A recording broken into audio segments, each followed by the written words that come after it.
Today we will discuss calculation involving unit cell dimensions. Means किसी भी structures का अगर हमें डायमेंशंस पता है उसका हम वॉल्यूम, मास, डेंसिटी ये सब निकाल सकते हैं। जैसे कि यूनिट सेल का बात हो रहा है तो हमारे माइंड में आता है एक क्यूब, इसका साइड एज्यूम कर लेते हैं कि ए होगा, तो volume of unit cell A cube हो जाएगा। और मास देखे तो mass of unit cell equal to number of atoms in unit cell into mass of each atom. उस यूनिट सेल्स में नंबर ऑफ एटम्स कितना है, ईच एटम का मास कितना है, उसको मल्टीप्लाई कर देंगे तो हमें मास निकल जाएगा। तो यहाँ नंबर ऑफ एटम्स जेड मान लेते हैं और मास एम, तो Z into M mass of unit cell निकल जाएगा। Now density of unit cell, तो डेंसिटी निकालने के लिए मास अपॉन में वॉल्यूम होता है। मास हमने निकाल लिया है जेड इंटू एम, तो यहाँ वैल्यू पुट कर देंगे। वॉल्यूम ए क्यू, तो ए क्यू रख देंगे, तो हमें डेंसिटी ऑफ यूनिट सेल मिल जाएगा। ना इसको क्वेश्चन के थ्रू समझते हैं। An element has a body centre cubic structure with a cell edge of 288 picometre.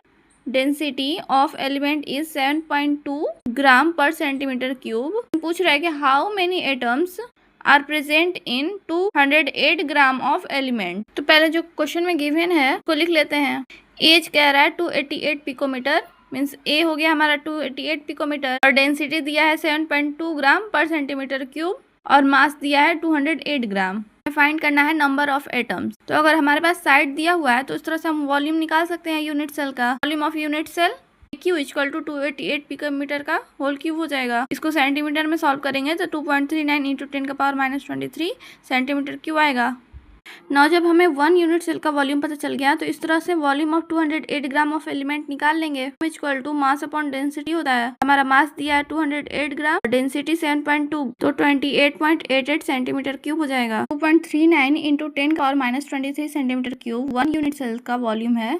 तो इस तरह 28.88 सेंटीमीटर क्यूब का वॉल्यूम निकाल लेंगे, हो जाएगा 1.239 इंटू 10 का पावर -23 इंटू 28.88। कैलकुलेट करेंगे तो मिल जाएगा 12.08 इंटू 10 का पावर 23 यूनिट सेल। और क्वेश्चन में दिया है कि ये बीसीसी स्ट्रक्चर है, तो इसमें हमको पता है बीसीसी स्ट्रक्चर के 1 यूनिट सेल्स में 2 एटम्स होते हैं। तो 12.08 इंटू 10 का पावर 23 में कितना एटम्स होगा निकाल लेंगे। इतना मल्टीप्लाई 2 करेंगे आ जाएगा 24.1 इंटू 10 का पावर 23 एटम्स।